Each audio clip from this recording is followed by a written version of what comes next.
الحمد للہ الذی ذی العزت والعلا والصلاة والسلام علی سید الانبیاء شمس الضحیٰ بدر الدجا نور الہدی منبع الجود والعطا اما بعد اعوذ باللہ من الشیطان الرجیم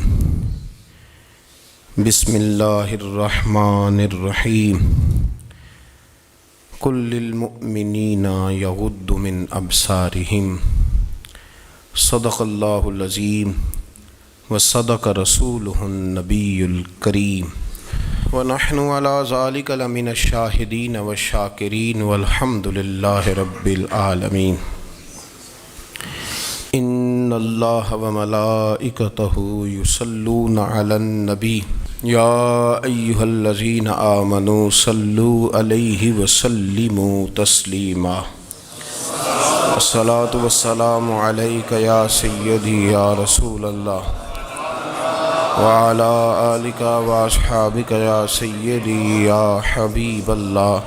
تمام تعریفیں حمد و ثنا اللہ تبارک و تعالی کے لیے، درود و سلام نبی اکرم نور مجسم شفیع معظم آقا کل ختم رسول دانائے سبل احمد مجتبیٰ جناب حضرت محمد مصطفیٰ صلی اللہ تعالی علیہ وسلم کی ذات والا صفات کے لیے حمد و صلات کے بعد، اسلام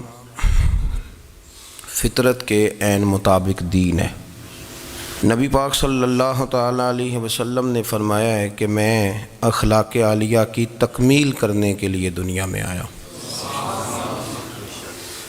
جتنے اخلاق ہو سکتے تھے، جتنی خوبصورتیاں ہو سکتی تھیں، جتنی اللہ کو محبوب تھیں، وہ ساری میرے نبی کریم نے بیان فرمائی، ساری رسول کریم صلی اللہ تعالی علیہ وسلم نے بیان کر دی ہیں، جتنی خوبصورتیاں ہو سکتی تھیں۔ کچھ لوگ ایسے ہوتے ہیں جو بیچارے بائی نیچر ہی کچھ پریشانیوں کا شکار ہوتے ہیں، اور قرآن مجید نے جو ارشاد فرمایا نا کہ کچھ لوگ نفس کی خواہش کو اپنا خدا بنا لیتے ہیں، تو وہ بلا وجہ بھی بہت ساری باتیں کرتے ہیں جن کا کوئی وجود نہیں ہوتا۔ عورت کو حقوق دلانے کے لیے بہت سارے لوگ بہت ساری غلط باتیں کرتے ہیں۔ جو لوگ یہاں سے کسی کو لے جاتے تھے نا دبئی، دھوکہ دے کے اور لے جاتے تھے یورپ میں، عرب ممالک میں دھوکہ دے کے لے جاتے تھے، تو وہ بھی کوئی خواب ہی تو دکھاتے تھے کہ اتنے لاکھ تنخواہ ہوگی، اتنا کچھ ہوگا۔ وہاں جا کے پتہ چلتا تھا کہ جیب سے بھی دینے پڑیں گے کچھ۔ بہت سارے لوگ ایسے ہوتے ہیں، وہ سارے خوبصورتی کے نام پر ہی دھوکہ دیتے ہیں۔ آپ کو پتہ ہے کہ جو آدمی کسی کو لالچ دیتا ہے تو کسی کو لوٹنے کے لیے اسے لالچ دینا بڑا ضروری ہوتا ہے۔ لوگ پہلے لالچ دیتے ہیں پھر لوٹتے ہیں، پہلے مکمل لالچ دیتے ہیں، یہ چیز مل جائے گی، یہ چیز مل جائے گی۔ لوگ مکمل لالچ دیتے ہیں، اس کے بعد پھر لوٹتے ہیں۔ اور اگر لالچ نہ دیں تو کوئی آدمی قابو آئے گا؟ لوگ لوٹتے ہیں لالچ دے کر۔ اچھا، اب وہ جو جس کو لالچ دیا جا رہا ہوتا ہے وہ کہہ رہا ہوتا ہے کہ نہیں نہیں تمہیں نہیں پتا، وہ اس وقت ماننے کو تیار نہیں ہوتا۔ وہ کہتا ہے اتنی خوبصورت باتیں کر رہا ہے، اتنی اچھے پیغام دے رہا ہے، تم میرے دشمن ہو، تم مجھے منع کر رہے ہو۔ ہوش تب آتی ہے کہ جب سب کچھ لٹ جاتا ہے۔ عورت کو ویسے بھی قابو کرنا بڑا آسان ہوتا ہے۔ اعلیٰ حضرت بریلوی رحمۃ اللہ علیہ فرماتے ہیں بیٹیاں نازک شیشیاں ہوتی ہیں، ان کو تو ذرا سی چوٹ لگے تو ٹوٹ جاتی ہیں۔ دیکھیں کتنا بڑا جملہ کہا بریلی کے امام، نازک شیشیاں ہیں۔ ذرا کوئی آدمی گمراہ کرتا ہے، ذرا خراب کرتا ہے۔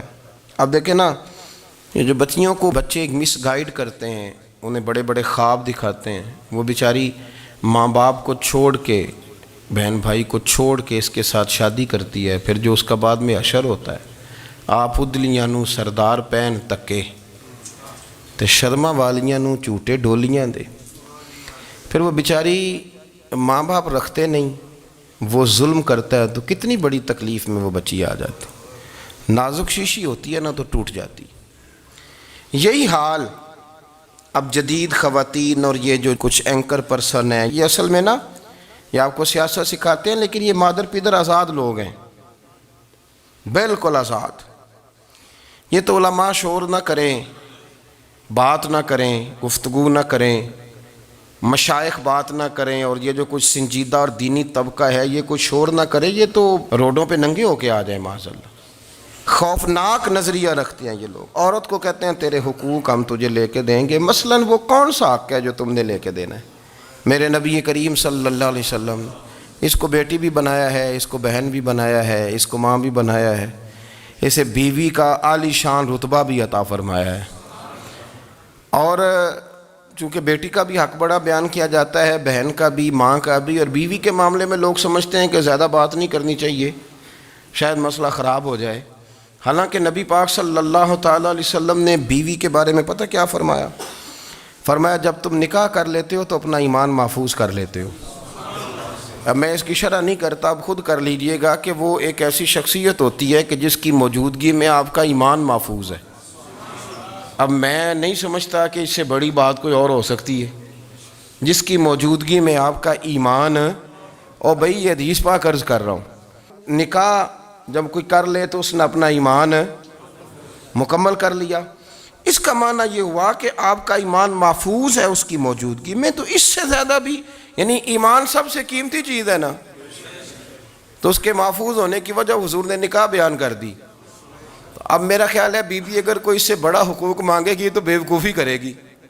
اتنا بڑا درجہ نبی کریم نے اسے عطا کر دیا، اتنا بڑا مقام دے دیا کہ تو خاوند کے ایمان کے محفوظ ہونے کا ذریعہ بن گئی ہے. عورت کو جو حقوق رسول کریم صلی اللہ تعالیٰ علیہ وسلم نے عطا فرمائے، نبی پاک نے جو حقوق دیے، دیکھیں نا، حضرت عبداللہ ابن عمر رضی اللہ تعالیٰ عنہ کی اہلیہ بیمار تھی تو جلدی سے وہ آئے. تو جب بہت جلدی ہو، سفر بڑا شدید تھا، تو آپ نے جلدی سے نماز ادا کی، جلدی سے چلے. آپ کے خادم کہنے لگے حضور خیریت ہے؟ فرمایا میری بیوی بیمار ہے. تو اس نے عرض کی حضور آپ کی اہلیہ بیمار ہے. تو آپ نے نماز بھی جلدی سے پڑھی، سفر بھی جلدی کیا. تو فرمانے لگے یہ وہ چیزیں ہیں جو ہمیں مدینے والے رسول نے سکھائی. آپ اس کیفیات کو سمجھیں کہ حضور صلی اللہ علیہ وسلم نے درس دیا. اور پھر ایک اور بہت بڑی بات، یہ فضیلت کسی اور کو نہیں دی. جو عورت کو حضور نے فضیلت دی، یہ فضیلت کسی اور کو نہیں دی. کبھی حضور نے فرمایا کہ تمہارا ابا تمہارے ساتھ بہت سخت رویہ کرے تو تم نے اس کو اس سختی پر داد دینی ہے. فرمایا چلو اگر وہ زیادتی بھی کرے تو تم نے اس کے ساتھ سلوک اچھا ہی کرنا ہے. لیکن آپ ایک بات کو سمجھے نا کہ بچے کے بارے میں، بیٹے کے بارے میں، بیٹی کے بارے میں فرمایا 10 سال کے ہو کے نماز نہ پڑھیں تو سختی کرو، تمہارا ڈنڈا بھی لٹکنا چاہیے. بہت ساری جگہوں پہ بہت سارے لوگوں کے لیے سختی کا حکم دیا، لیکن عورت کے لیے حضور نے جو جملے کہے، اصل میں ہم سمجھتے ہیں کہ یہ ایک بات ہے، مشہور ہو گئی ہے روایت حدیث، تو بس اس کے پس منظر پر اور جملوں کے حسن پر شاید معاذ اللہ غور کرنے کی ضرورت نہیں. ذرا اس لفظ کی تاثیر پر غور کریں. حضور نے فرمایا عورت ٹیڑھی پسلی سے پیدا کی گئی ہے، یہ ٹیڑھی ہے، اس کو سیدھا کرنے کی کوشش کرو گے تو ٹوٹ جائے گی. تو حضور پھر ہمارے لیے حکم کیا ہے؟ فرمایا جیسی ہے تم اسی کے ساتھ نبھا کرو. آپ سمجھیں کہ اتنا محفوظ حضور نے درجہ دے دیا بی بی کو، اتنا محفوظ کہ فرمایا غلطی بھی ہو تو میرے غلاموں تم اس کے ساتھ نبھا کرو، گزارا کر لو. کو کیا اور حق چاہیے عورت کو، جس کو اس کی غلطیوں سمیت نبی پاک نے قبول کرنے کا حکم دے دی کہ اس کی کمزوریوں سمیت قبول کر لو. اب اس کو اور کیا کوئی کمزوریوں سمیت قبول کرتا ہے؟ کبھی آپ دکان پہ بیٹھے ہو تو آپ کہیں بھی اس میں یہ بھی غلطی، میرے مال میں یہ بھی کمزوری ہے، یہ بھی کمزوری ہے، یہ بھی کمزوری ہے، تو کر لے قبول. کرتا ہے کوئی؟ کوئی شخص ایسا ہو جو کسی چیز کی کمزوریاں بیان کر کے کہ اسے قبول کرو؟ پر رسول کریم صلی اللہ تعالیٰ علیہ وسلم نے نا ہمیں سبق دیا، حضور نے ہمیں درس دیا، نبی پاک نے ہمیں پیغام دیا. فرمایا یہ ٹیڑھی ہے، سیدھی کرنے کی کوشش کرو گے تو بیچاری ٹوٹ جائے گی، تو اس کے ساتھ نبھا کر جاؤ. آپ میری بات کو سمجھیے گا. چلیں میں اس پر ایک اور بخاری مسلم کی حدیث پڑھتا ہوں. حضرت سلمان فارسی رضی اللہ تعالیٰ عنہ اور حضرت ابو دردہ کے درمیان بھائی چارہ تھا۔ مکے سے مدینے جب لوگ آئے تو حضور نے بھائی بھائی بنایا تھا، ان کے درمیان بھائی چارہ تھا، تو ابھی پردے کی آیات نازل نہیں ہوئی تھیں تو لوگ ایک دوسرے کی طرف جاتے تھے۔ حضرت سلمان فارسی رضی اللہ تعالیٰ عنہ حضرت ابو دردہ رضی اللہ تعالیٰ عنہ کے گھر میں تشریف لے گئے تو دیکھا کہ ان کی بیوی بڑی غمگین بیٹھی ہیں۔ تو ہم نے فرمایا بہن کیا ہوا؟ تو کہنے لگی تمہارے بھائی کو دلچسپی کوئی نہیں رہی، ہر روز روزہ رکھ لیتا ہے اور ساری رات نفل پڑھتا ہے۔ حضرت سلمان فارسی کہنے لگے ٹھیک ہے کر لیتے ہیں بندوبست۔ نماز دین ہے کہ نہیں؟ دین ہے نا یہ چیزیں۔ لیکن حضرت سلمان فارسی جناب ابو دردہ سے کہنے لگے آج میں نے تیرے گھر میں رہنا رات کو، کیونکہ وہ تو ساری رات نماز پڑھتے تھے، نفل پڑھتے تھے۔ انہوں نے کہا ٹھیک ہے، ایک بستر لا کے بچھا دیا حضرت سلمان فارسی کے لیے۔ سلمان فارسی فرمانے لگے دوسرا بھی لا۔ کہا وہ کیا کرنا ہے؟ فرمانے لگے تو نے بھی سونا ہے، میں نے بھی سونا ہے، تو نے بھی سونا ہے، عشاء پڑھیں گے اور پھر دونوں سوئیں گے۔ کہا میں نے تو نماز پڑھنی ہے۔ فرمایا تہجد کے وقت اٹھ کے پڑھیں گے، اللہ کے رسول بھی رات آخری حصے میں جا کے نماز پڑھتے ہیں۔ ادھر ساتھ سلا لیا، وہ تھوڑی کو دیر سوئے، اب عادت تھی ساری رات اٹھنے کی، ذرا اٹھنے لگے بستر سے تو حضرت سلمان فارسی فرمایا چپ کر کے سو جا، وہ بڑی رات پڑی ہوئی، چپ کر کے سو جا۔ وہ لیٹ گئے، پھر اٹھنے لگے تو فرمایا سو جا چپ کر کے، بڑا ٹائم ہے۔ سحری کے وقت اٹھے، نفل پڑھے، ان کا ارادہ تھا روزہ رکھنے کا، تو فرمانے لگے کل رکھا تھا نا نفلی روزہ؟ جی رکھا تھا۔ پرسوں بھی رکھا تھا، ترسوں بھی رکھا تھا۔ فرمایا آج نہیں رکھنا، آج میں تیرا مہمان ہوں، سارا دن کٹھے مل کے روٹیاں کھائیں گے، آج نہیں روزہ رکھنا، سلا دیا۔ اب حضرت ابو دردہ رضی اللہ تعالیٰ عنہ کہہ تو کچھ نہ سکے، پر کہنے لگے سلمان تم پتہ تم کیا کر رہے ہو؟ نہ تم نے مجھے رات اٹھ کے زیادہ نفل پڑھنے دیے، سویرے روزہ نہیں رکھنے دیا۔ تو حضرت سلمان فارسی کہنے لگے کوئی لمبی بات تو نہیں نا، چلتے ہیں نا ابھی فجر میں مسجد نبی میں، تو نبی پاک کو بتاتے ہیں سرکار دو عالم علیہ السلام کی خدمت میں تو اپنی بات کرنا، میں اپنی کروں گا، حضور نتیجے کا اعلان فرما دیں گے، بات طے ہو جائے گی۔ حاضر خدمت ہوئے، عرض کی یا رسول اللہ صلی اللہ تعالیٰ علیہ وسلم یہ ساری رات نفل پڑھتے ہیں، ہر روز روزہ رکھتے ہیں، ان کی اہلیہ غمگین بیٹھی ہیں، حکم فرمائیں۔ تو نبی پاک صلی اللہ علیہ وسلم نے فرمایا پھر ہوا کیا؟ یا رسول اللہ میں نے رات سلایا ہے، سحری میں اٹھایا ہے، سویرے روزہ نہیں رکھنے دیا۔ نبی پاک نے فرمایا سلمان فارسی نے ٹھیک کیا، سلمان فارسی نے ٹھیک کیا۔ پھر حضور نے فرمایا، نبی کریم نے فرمایا ابو دردہ تیرے اوپر اگر اللہ کا حق ہے، اس کے رسول کا حق ہے، دین کا حق ہے، تو فرمایا تیری آنکھ کا بھی تیرے اوپر حق ہے، تیرے وجود کا بھی تیرے اوپر حق ہے۔ یہ حضور نے فرمایا تیرے بچوں کا بھی تیرے اوپر حق ہے، تیری بیوی کا بھی تیرے اوپر حق۔ اس حق کو بھی سمجھے، حقوق اللہ بھی ہیں، پر تیری آنکھ کا بھی تیرے اوپر کیا مانا کہ تیری آنکھ سونا چاہتی ہے تو اسے سلا بھی، تیرے وجود کا بھی تیرے اوپر حق ہے، تو تیرا وجود آرام کرنا چاہتا ہے تو اسے آرام بھی کرا۔ اور پھر وہاں نبی پاک صلی اللہ علیہ وسلم نے فرمایا میں تم سب، سننا یہ لفظ حدیث کے، حضور نے اسی موقع پر فرمایا میں تم سب سے زیادہ اپنے رب کو جانتا ہوں اور میں تم سب سے بڑھ کر اپنے رب سے ڈرتا ہوں۔ حضور فرمانے لگے میں روزہ بھی رکھتا ہوں، افطار بھی کرتا ہوں، یعنی کبھی رکھتا ہوں اور کبھی نہیں رکھتا۔ فرمایا میں نفل بھی پڑھتا ہوں اور اپنی بیویوں کو وقت بھی دیتا ہوں۔ سرکار مسجد میں بھی آتے تھے، نواسوں کے ساتھ کھیلا بھی کرتے تھے، ان کے ساتھ پیار بھی کرتے تھے۔ تو اتنے بڑے حقوق حضور نے بیان فرمائے عورتوں کے کہ تمہاری بیوی کا بھی تمہارے اوپر۔ لو ایک حدیث بخاری کی اور یہاں بیان کر دیتا ہوں۔ ایک شخص نے آ کے عرض کی یا رسول اللہ صلی اللہ تعالیٰ علیہ وسلم جہاد کے لیے تیاری ہو گئی ہے، صفیں بن رہی ہیں، مجاہدین کی تیاری ہے، تو میرا بھی نام لکھ دیا گیا ہے مجاہدوں کی لسٹ میں، لیکن یا رسول اللہ صلی اللہ تعالیٰ علیہ وسلم میری بیوی نے حج کی تیاری کر لی ہے اور میرے دوستوں نے، صحابہ نے میرا نام مجاہدین کی لسٹ میں لکھ دیا، تو میرے لیے کیا حکم ہے؟ یہ بخاری مسلم ہے۔ تو نبی پاک صلی اللہ تعالیٰ علیہ وسلم نے فرمایا جہاد پہ کوئی اور چلا جائے گا تو بیوی کے ساتھ حج کرنے جا، اسے محرم کی ضرورت ہے، وہ تیرے بغیر کیسے جائے گی؟ مجاہدین کو تو اور مجاہد مل جائے گا، پر تو اپنی بیوی کے ساتھ جانا۔ نبی پاک صلی اللہ علیہ وسلم نے مرد کو محافظ بنایا ہے، عورت کو مرد کا قیدی نہیں بنایا، بلکہ عورت کو حفاظت عطا کی اور مرد کو اس کا محافظ بنایا۔ اب بچیاں آزاد ہونا چاہتی ہیں، اور آزادی بھی وہ والی کہ جو بنیادی طور پر آزادی نہیں، فحاشی ہے۔ میں نے بہت پہلے کہا ہے کہ اسلام بیٹیوں کو قیمتی سمجھتا ہے، جس بندے کے پاس 20 تولے سونا ہو وہ چوک میں لے کے نہیں آتا، وہ قیمتی چیز ہے، اس نے چھپا کے رکھی ہوتی ہے۔ تو جو نبی پاک صلی اللہ علیہ وسلم کا کلمہ پڑھنے والے بیویاں، اسلام انہیں قیمتی سمجھتا ہے، کہتا ہے کہ تم قیمتی ہو لہذا گھر کے اندر رہو، تم باہر نہ ہو۔ لیکن عورتیں ہیں کہ ان کو بلا وجہ لوگ خراب کر دیتے ہیں اور بلا وجہ وہ اس مغالطے کا شکار ہو جاتی ہیں۔ اب آگے بڑھتے ہیں۔ قرآن مجید نے سورہ نور کی آیت نمبر 30 میں کہا کہ کل للمؤمنین یغضوا من ابصارہم، فرمایا کہ اے محبوب علیہ السلام مومن مردوں سے کہہ دو کہ اپنی نظریں جھکا کے رکھیں، اپنی نظریں۔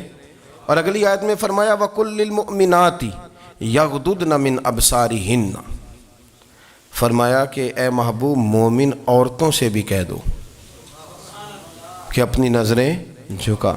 مرد بھی اپنی نظر جھکا کے رکھے گا عورت کی طرف، لیکن یہ ساری پابندی صرف مرد پر نہیں، عورت بھی غیر محرم کا چہرہ نہیں دیکھے گی، اس پر بھی اسی طرح نظر جھکانے کا حکم ہے جس طرح کہ وہ ہر دکاندار کو بھائی جان کہہ کے گفتگو کرنے کی اس کو بھی اجازت نہیں ہے کہ وہ بھی وہ سمجھے کہ پابندی تو مرد نے کرنی تھی، میں نے تھوڑی کرنی تھی۔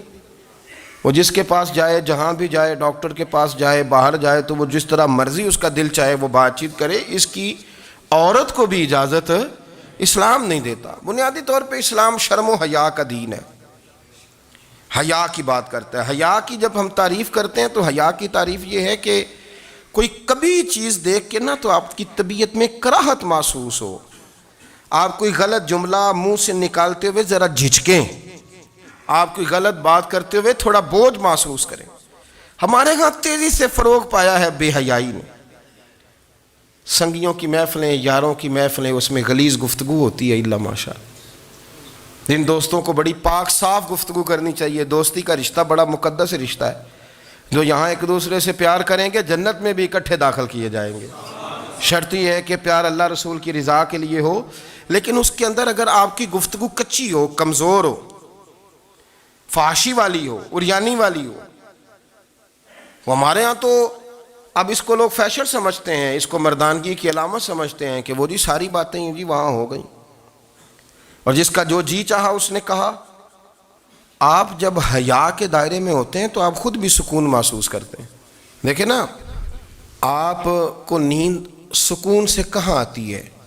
جہاں کمرہ بند ہو، چاروں جانب دیوار ہے، اوپر چھت ہے، خالی دروازہ بھی کھلا ہوا ہونا تو جب بندہ سکون لینا چاہتا ہے تو کہتا ہے یار ذرا دروازہ ذرا بند کر دو۔ وہ اچھی طرح اپنے آپ کو چھپا لیتا ہے نا حیا کے پردے میں، تو اللہ اسے سکون عطا کرتا ہے۔ اور جو اس سے بھی زیادہ ٹھنڈی نیند میں جانا چاہتا ہے وہ کہتا ہے لائٹ بھی بند کر دو۔ اب وہ مکمل طور پہ سمجھتا ہے کہ میں چاروں جانب سے چھپ گیا ہوں، اگر میں کھل کے بھی سو جاؤں گا تو میرا چونکہ پردہ قائم ہے تو مجھے کوئی دشواری نہیں ہوگی۔ آپ جب چھپ جاتے ہیں، جب آپ حیا کے اندر سمٹ جاتے ہیں، جب آپ چادر کے اندر آ جاتے ہیں تو آپ بہت ساری جگہوں پہ آسانی محسوس کرتے ہیں۔ تو حیا تو آپ کو سکون دیتی ہے، حیا تو دل کو راحت دیتی ہے۔ میں بڑی ذمہ داری سے بات عرض کرتا ہوں، قرآن مجید نے نا ایک مقام پہ مذاق کو، ایک مزاح ہوتا ہے خوش طبی، وہ نہیں، مذاق اڑانا، قرآن پاک نے نا مذاق کو ایک جگہ پہ جاہلوں کا طریقہ بھی قرار دیا ہے۔ بنی اسرائیل کے لوگوں سے حضرت موسیٰ نے کہا کہ گائے ذبح کرو اور ایک ٹکڑا مقتول کو مارو، زندہ ہو کے خود بتا دے گا مجھے کس بندے نے قتل کیا۔ تو کہنے لگے آپ ہمارے ساتھ مذاق کر رہے ہیں۔ تو قرآن مجید کہتا ہے کہ حضرت سیدنا موسیٰ علیہ السلام فرمانے لگے اعوذ باللہ ان اکون من الجاہلین، فرمانے لگے میں اللہ کی پناہ مانگتا ہوں کہ میں جاہلوں میں سے ہو جاؤں۔ یہ مذاق کرنا تو جاہلوں کا طریقہ ہے۔ اگر آپ کی زبان سے بے حیائی کا جملہ نکل گیا، اگر آپ کی زبان سے بے حیائی کا جملہ نکل گیا، آپ نے کہہ دیا کہ ہم آزاد لوگ ہیں، جو مرضی کریں گے، جو مرضی کہیں گے، جو ہمارا دل میں آئے گا کریں گے، تو پھر تو لوگ آپ کا وہ حشر کریں گے کہ آپ سے برداشت ہی نہیں ہوگا۔ جس کا لوگ مذاق بنا لیتے ہیں اور جو مذاق بن جاتا ہے پھر اسے کوئی جینے دیتا ہے؟ آپ حیا کی چادر میں چھپیں گے تو بچیں گے۔ اگر آپ نے اپنا مذاق بنوا لیا یہ کہہ کے کہ میں نے مرضی کرنی ہے، پھر یاد رکھنا چھپنے کو جگہ نہیں ملے گی، پھر تکلیف میں آ جائیں گے، پھر بہت بڑی اذیت کا شکار ہو جائیں۔ شرم و حیا، عرب کے اندر جو کنواری لڑکیاں تھیں ان میں بڑی حیا ہوتی تھی۔ الحمدللہ میں بڑے فخر سے کہتا ہوں کہ میرے پنجاب کی، میرے پاکستان کی بیٹیاں بھی 20 دفعہ ان کا ابا کہے تیری شادی کرنی ہے تو وہ آنکھ نہیں اٹھا پاتی آج بھی۔ یہ تو وہ چند لوگ ہیں جو کہتے ہیں ہم ہائی کلاس ہو گئے، ہمیں نہیں پتا کہ وہ روشن خیال ہو گئے ہیں کہ روغن خیال ہو گئے، پتہ نہیں کدھر چلے گئے۔ ورنہ ہماری بیٹیاں آج بھی جب ان سے ان کا باپ، ان کی ماں بات کرتی ہے تیری شادی کی، تو وہ تو شرم کے ساتھ پچھلے سے پچھلے کمرے میں چھپتی ہیں۔ یہ اللہ نے فضل کیا ہوا ہے اس ملت پر۔ تو عرب کی لڑکی بڑی حیا والی ہوتی تھی، اس سے کوئی بات کرنی پڑتی تھی تو 20 دفعہ بات کی جاتی، پھر بھی وہ عورت چھپتی پھرتی تھی۔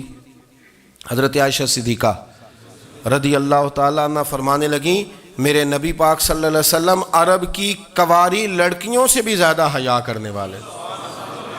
قاضی اعجاز مالکی نے، شیخ عبدالحق محدث دہلوی نے، دیگر بزرگ جو سیرت نگار گزرے انہوں نے لکھا ہے کہ نبی پاک صلی اللہ علیہ وسلم کے اندر 100 مردوں سے زیادہ طاقت تھی، 100 مردوں سے زیادہ طاقت۔ اب جو بات کہنے لگا ہوں، جو نتیجہ دینے لگا ہوں، اس پر خاص توجہ آپ فرمائیں گے۔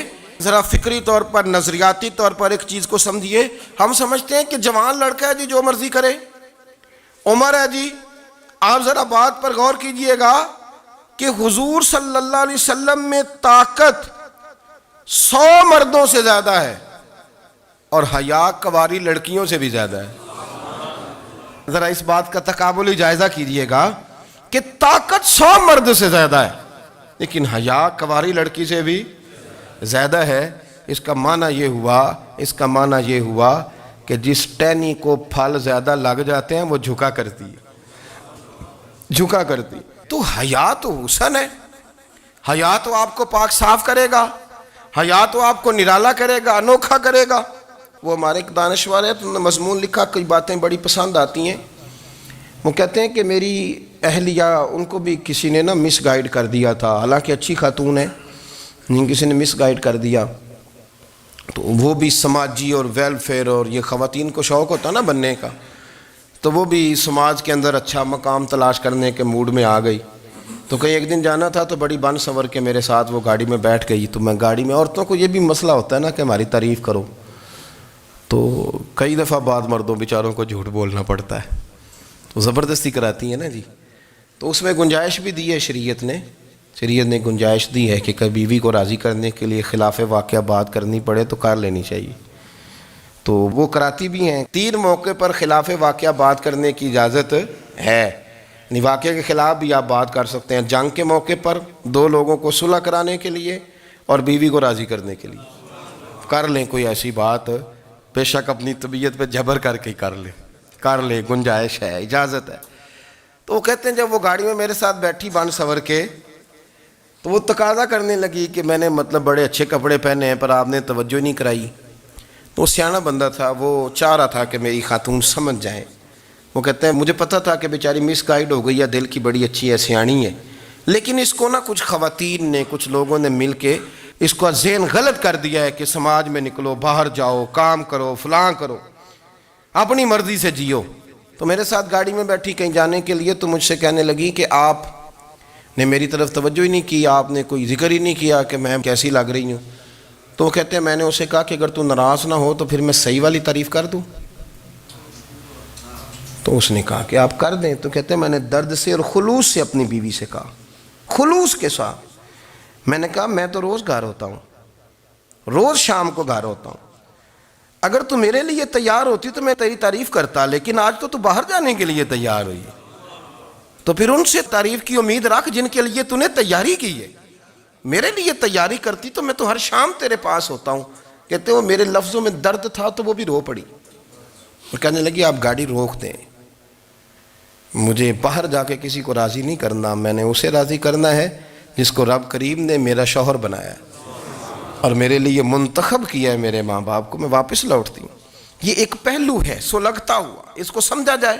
رسول کریم صلی اللہ علیہ وسلم عرب کی کواری لڑکیوں سے زیادہ حیا والے تھے، کواری لڑکیوں سے زیادہ حضور حیا فرمایا کرتے تھے۔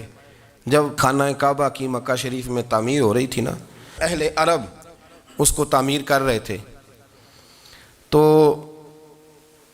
نبی پاک صلی اللہ علیہ وسلم اپنے چچا حضرت عباس کے ساتھ خانہ کعبہ کی تعریف میں مصروف تھے۔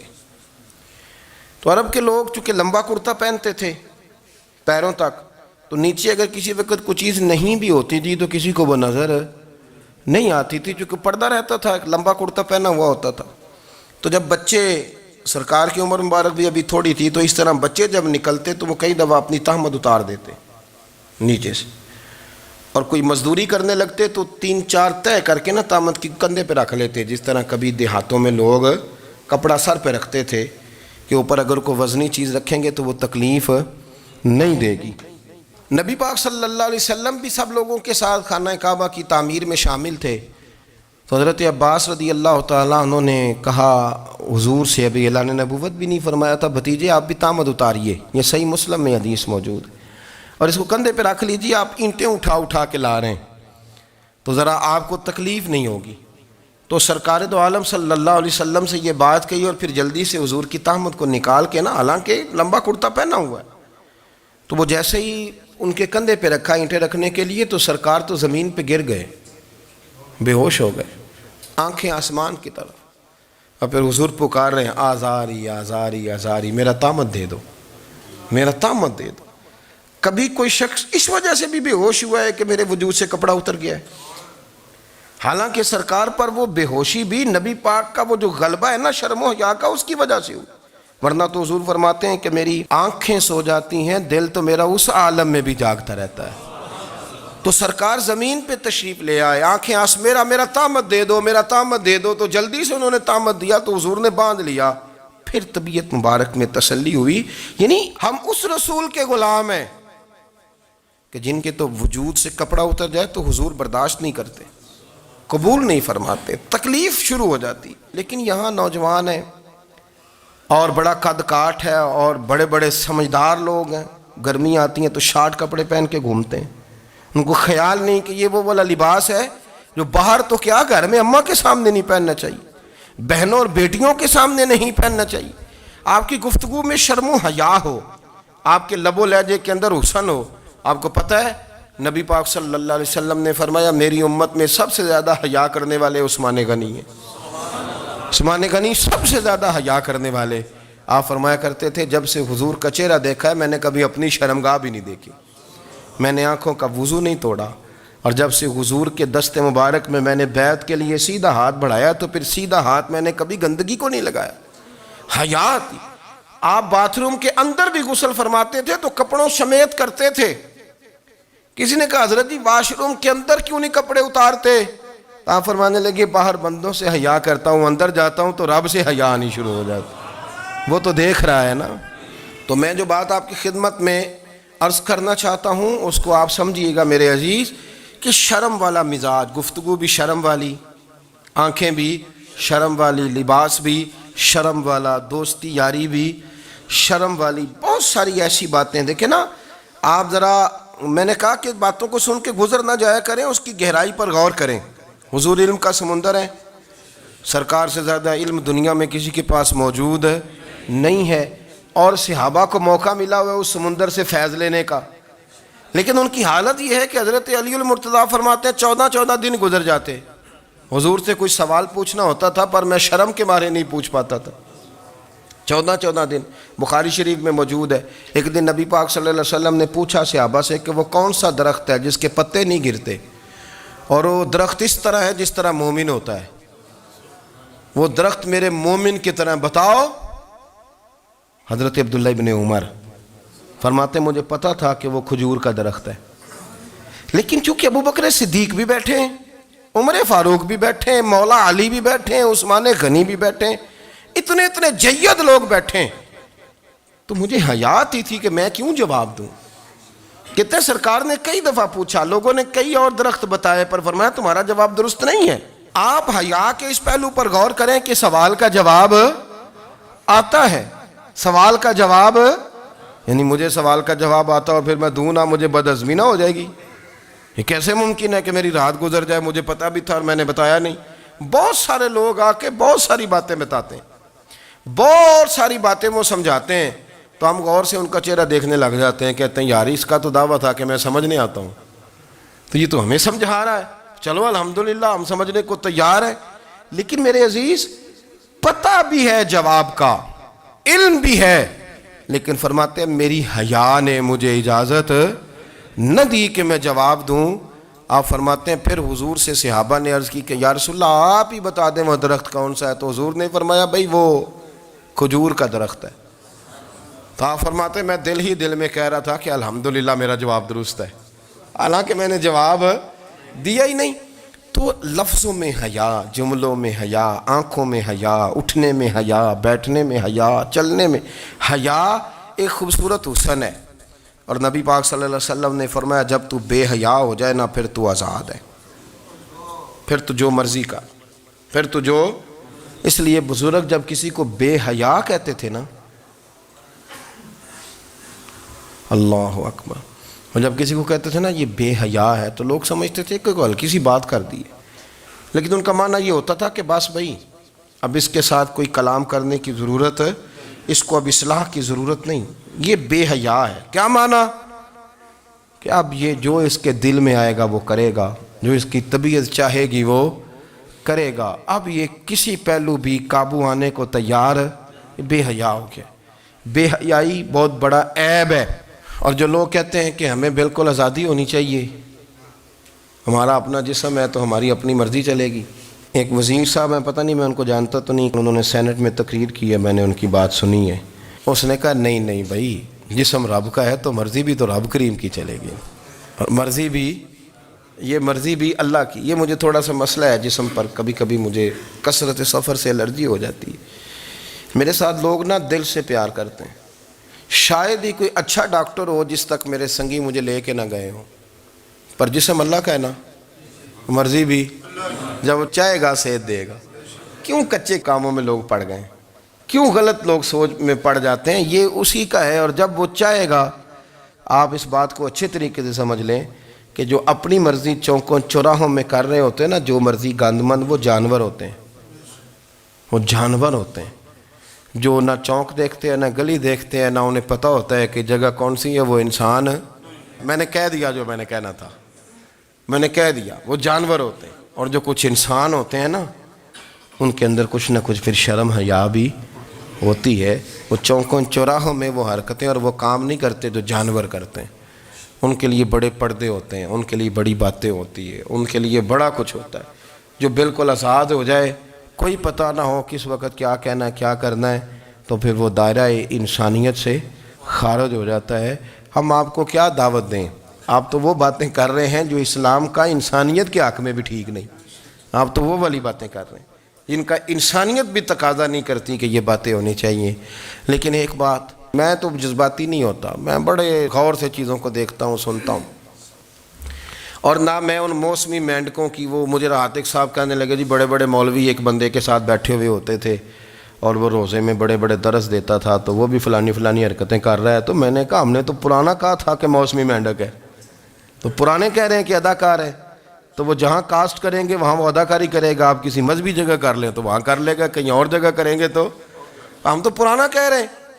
تو کسی کو کبھی سمجھ آتی ہے تو کسی کو کبھی اور جگہ جا کے سمجھ آتی ہے۔ ہم ان لوگوں سے پریشان نہیں ہوتے، کیوں؟ سن لیں، کوئی مایوسی نہیں، ان کے اندر جتنا زور ہے وہ لگائیں۔ یہ ملک بنا ہے رسول اللہ کے نام پہ، یہ اللہ نے تحفہ دیا ہے امت مسلمہ کو، یہ نبی پاک کے نام پہ بنا ہے، تو یہاں جھنڈا بھی وہی والا بلند ہونا ہے جو مدینے والے رسول کا جھنڈا ہے، اور یہاں وہی کام چلے گا جو نبی پاک نے بیان فرمایا۔ تو اس طرح کئی لوگ آتے ہیں، وہ شور شار کرتے ہیں، چلے جاتے ہیں۔ اتنے نہ پریشان ہوا کریں، بہت سارے لوگ تو بیچارے اس قابل بھی نہیں ہے کہ ان کا نام لیا جائے، مطلب اتنا ہم ان کو اہمیت دے دیں، ان کا ذکر کریں، ان کا نام لیں، ان کی بات کریں، وہ بیچارے اس قابل ہی نہیں ہے، مطلب سٹیٹس ہی نہیں ہے ہمارا، اتنے فارغ ہیں ہم کہ اب جو بندہ آئے گا کہانی چھیڑے گا تو ہم چھیڑ جائیں گے۔ اور بھائی اللہ کا فضل ہے الحمدللہ تعالی، لوگوں نے بڑا شور کیا، اور بڑے زمانے سے دنیا شور کر رہی ہے، پر اللہ کے گھر مسجدیں بھری ہوئی ہیں، مسجدیں بھری ہوئی ہیں۔ ہماری بیٹیاں پردے کرتی ہیں، پردے کو پسند کرتی ہیں، وہ حجاب میں رہتی ہیں، وہ سمجھتی ہیں کہ ہمارا اصل حسن کیا ہے۔ تو یہ پراپوگنڈا پرانا چلا آ رہا ہے، اس کا اللہ کے فضل سے امت مسلمہ پہ نہ کبھی اثر ہوا ہے اور نہ کبھی ہوگا انشاءاللہ۔ اللہ تعالی ہمیں حق پر استقامت عطا فرمائے۔